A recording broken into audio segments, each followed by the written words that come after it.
दीदी के गढ़ बंगाल में फुल फॉर्म में गृह मंत्री अमित शाह दर्शन के लिए कोलकाता के दक्षिणेश्वर मंदिर पहुंचे शाह। दक्षिणेश्वर मंदिर में काली मां की पूजा से अमित शाह ने आज दूसरे दिन की शुरुआत की है। कहा कि काली की पूजा से ऊर्जा मिलती है। की शुरुआत समग्र भारतवर्ष की चेतना स्थली, जहां से कई लोगों ने ऊर्जा प्राप्त करी, ऐसे दक्षिणेश्वर मां काली के मंदिर से की है। मंदिर दर्शन के बाद ममता बनर्जी पर अमित शाह ने हमला बोला। कहा कि बंगाल में तुष्टीकरण की राजनीति हो रही है, एकजुट होकर लोग बदलाव के लिए काम करें। इस प्रकार से अपीसमेंट की पॉलिटिक्स, तुष्टीकरण की पॉलिटिक्स चल रही है, इससे बंगाल की ये महान परंपरा आहत हुई है। मैं आज यहां से बंगाल की महान जनता को आह्वान करना चाहता हूं कि आध्यात्मिक और धार्मिक चेतना का केंद्र बंगाल जो पूरे देश का बना, पूरे देश का रहा, वो गौरव फिर से एक बार बंगाल प्राप्त करे।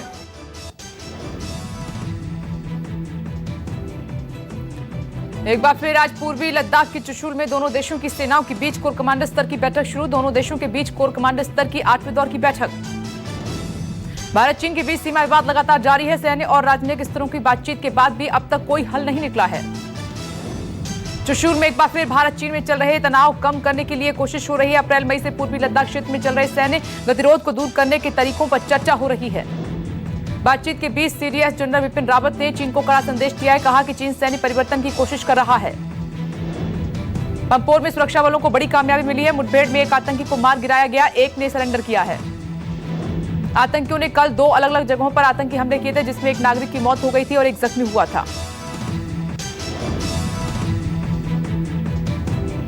बिहार में तीसरे चरण के लिए चुनाव प्रचार थम गया है। राजनीतिक दलों ने झोंकी ताकत। बिहार में तीसरे चरण का मतदान कल होगा। 78 सीटों पर डाले जाएंगे वोट। नीतीश के आखिरी चुनाव पर वाले बयान पर सियासत तेज हो गई है। चिराग पासवान ने कहा कि 5 साल बाद हिसाब किससे लेंगे हम लोग, जेडीयू को एक वोट देना यानी कि बिहार की बर्बादी है। और आज तो जब आपसे जवाब मांगा जा रहा है, उसके आपके पास सवाल पूछे जा रहे हैं, उसका आपके पास जवाब नहीं है। अगली बार तो आप आएंगे भी नहीं। आप तो खुद ही बोल रहे हैं कि भैया आप संन्यास ले रहे हैं, तो अगली बार जब आप आएंगे नहीं, यहाँ पर जनता के बीच शक्ल नहीं दिखाएंगे, तो कोई क्यों? जनता दल यूनाइटेड पार्टी का पूरी तरीके से अस्तित्व, और आज के उनके इस बयान के बाद मुझे नहीं पता किसने उनको ये बुद्धि दी कि आप आज ये बयान दें। जो उनके प्रत्याशी थोड़ी बहुत भी लड़ाई लड़ रहे थे, उनका भी आपने मनोबल पूरा तोड़ दिया। आरजेडी नेता तेजस्वी यादव ने ताबड़तोड़ 17 चुनावी सभाओं को संबोधित किया। कहा कि नीतीश की विदाई तय है। तेजस्वी यादव बोले, पहले 2 चरण में ही हो चुका है सीएम नीतीश का सफाया।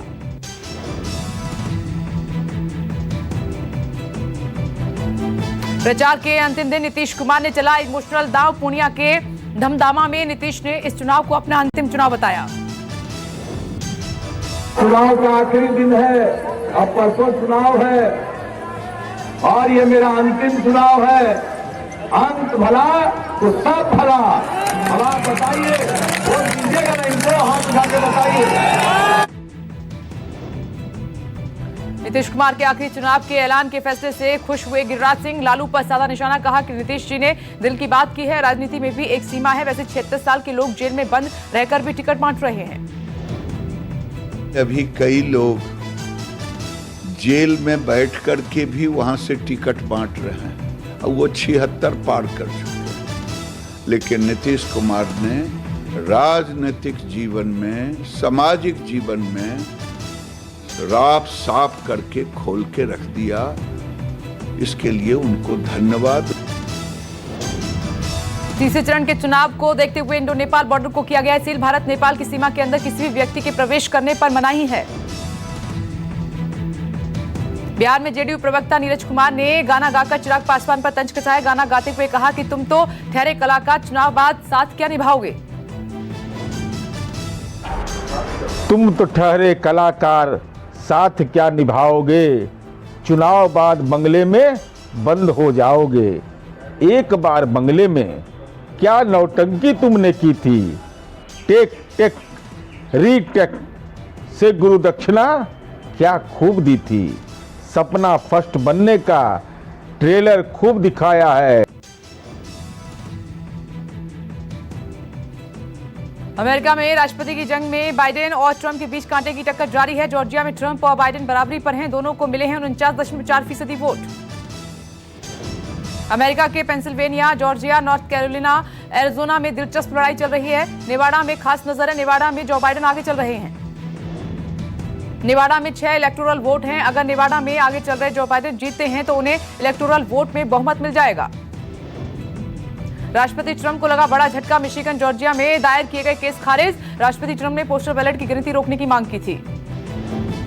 ट्रंप ने डेमोक्रेट पार्टी पर फर्जीवाड़े का आरोप लगाया था। एक प्रेस कॉन्फ्रेंस में ट्रंप ने कहा कि डेमोक्रेट चुनाव के नतीजे चुराना चाहते हैं। देश में पिछले 24 घंटे में सामने आए 47,000 से ज्यादा कोरोना मरीज, 670 लोगों की जान गई। देश में अब कोरोना के कुल मामले 84,11,724 हो चुके हैं। वायरस की वजह से जान गंवाने वालों की संख्या 1,24,985 हुई। राहत की बात यह है कि रिकवरी तेज हो रही है। 77,65,966 लोग ठीक हुए। 24 घंटे में 54,157 मरीजों ने कोरोना को हरा दिया है।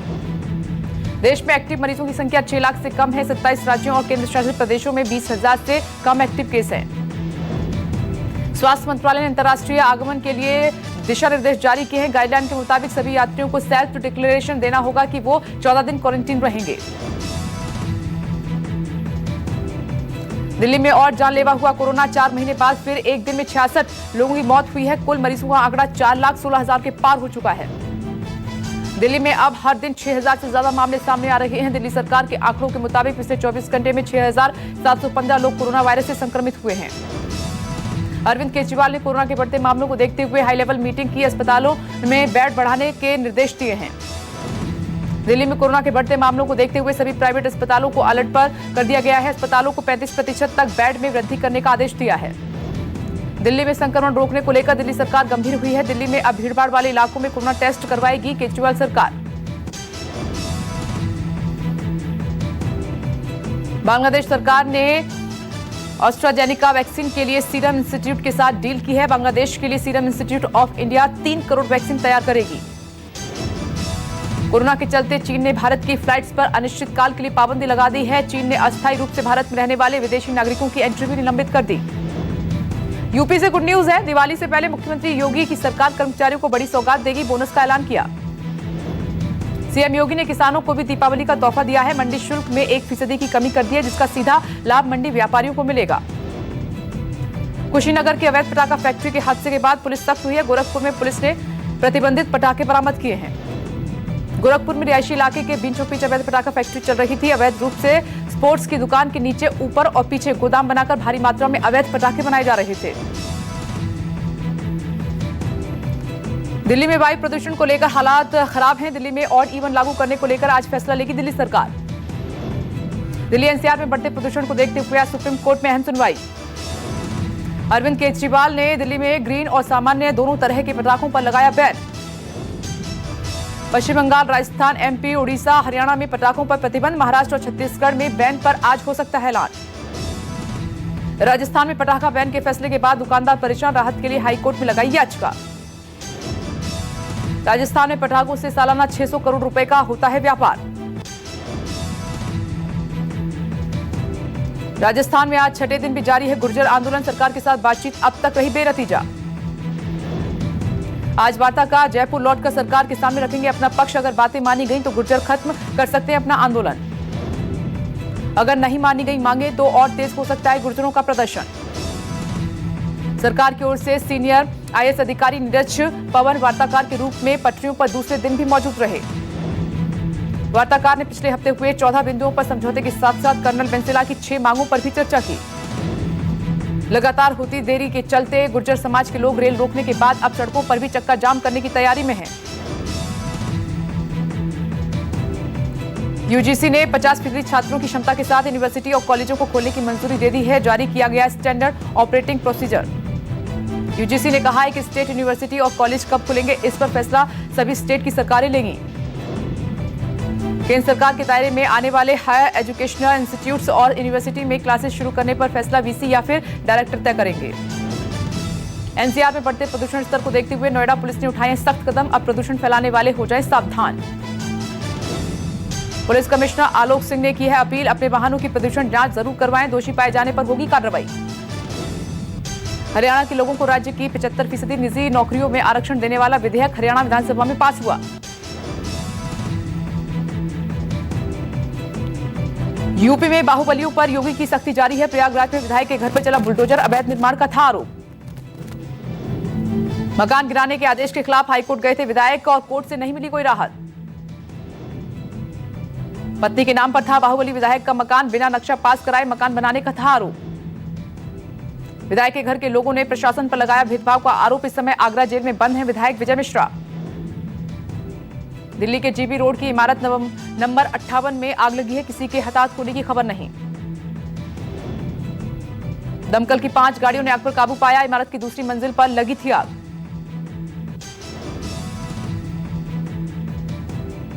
लखनऊ में सीएए हिंसा से जुड़ी बड़ी खबर, प्रशासन ने सीएए एनआरसी प्रदर्शनकारियों पर घोषित किया इनाम। मौलाना सैफ अब्बास सहित 14 अन्य आरोपियों के लगे हैं पोस्टर, सीएए एनआरसी विरोधी प्रदर्शन में हुए थे शामिल।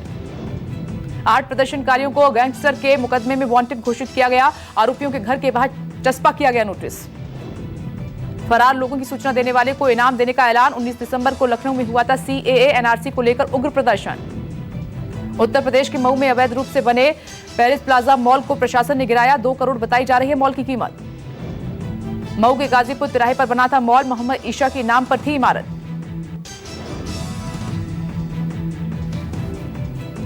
कोलकाता में एनआरसी के खिलाफ प्रदर्शनकारियों ने बनाई मानव श्रृंखला।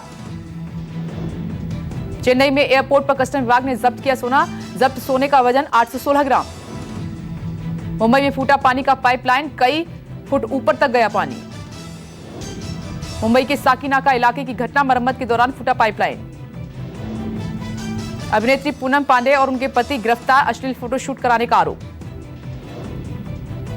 गोवा पुलिस द्वारा की गई गिरफ्तारी, गोवा में ही हुई थी अश्लील फोटोशूट के खिलाफ शिकायत। दिल्ली पुलिस के साइबर सेल को बड़ी कामयाबी मिली है, नौकरी दिलाने के नाम पर फर्जीवाड़ा करने वाला गैंग बेनकाब हुआ है।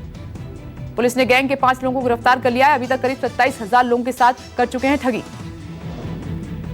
फर्जी वेबसाइट्स के जरिए करते थे नौकरी दिलाने का फर्जीवाड़ा, पुलिस का दावा दिल्ली में इस तरह का अभी तक का सबसे बड़ा रैकेट।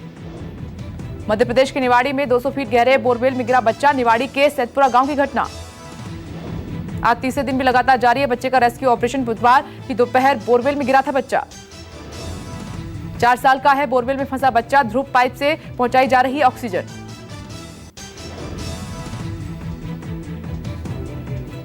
पुणे में रैश ड्राइविंग का मामला, ट्रैफिक पुलिस को बोनट पर लटकाकर दूर तक ले गई गाड़ी।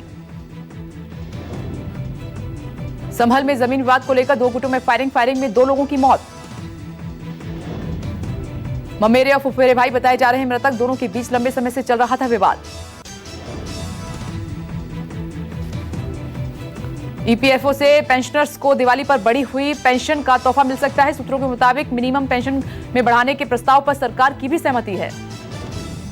इस साल पेंशन धारक ऑफलाइन माध्यम से भी लाइफ सर्टिफिकेट जमा करवा सकते हैं। सर्टिफिकेट जमा करवाने की तारीख 1 नवंबर से 31 दिसंबर तक है।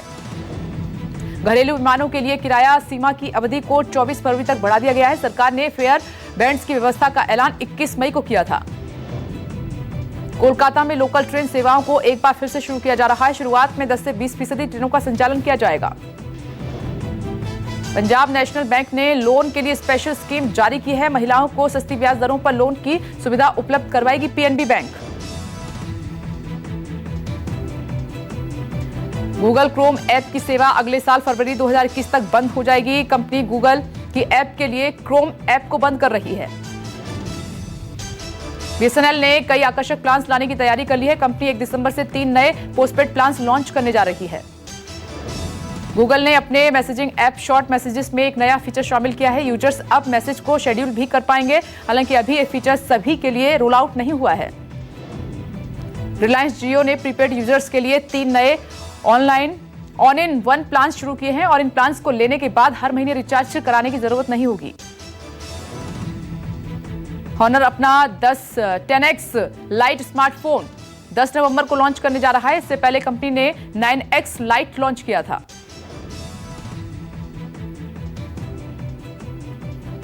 आईपीएल के 13वें सीजन के क्वालिफायर मैच में मुंबई इंडियंस ने बाजी मार ली है। दिल्ली कैपिटल्स को 57 रनों से दी मात। क्वालिफायर मैच में मुंबई इंडियंस ने बनाया 200 रन। पीछा करते हुए दिल्ली कैपिटल्स की टीम 20 ओवर में 8 विकेट पर 143 रन ही बना पाई। छठी बार फाइनल में पहुंची मुंबई इंडियंस 4 बार जीत चुकी है आईपीएल का फाइनल। दिल्ली कैपिटल्स के पास फाइनल में पहुंचने का अभी एक और मौका है। जीतना होगा 8 नवंबर का क्वालिफायर मैच।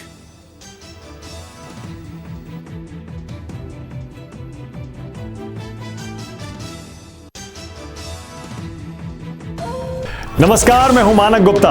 अगर आपको हमारा ये वीडियो पसंद आया हो तो इसे लाइक और शेयर जरूर करें और हां, हमें सब्सक्राइब और फॉलो करना ना भूलें ताकि आप देश और दुनिया की कोई खबर मिस ना करें। तो जुड़े रहिए हमारे साथ और देखते रहिए न्यूज़ 24।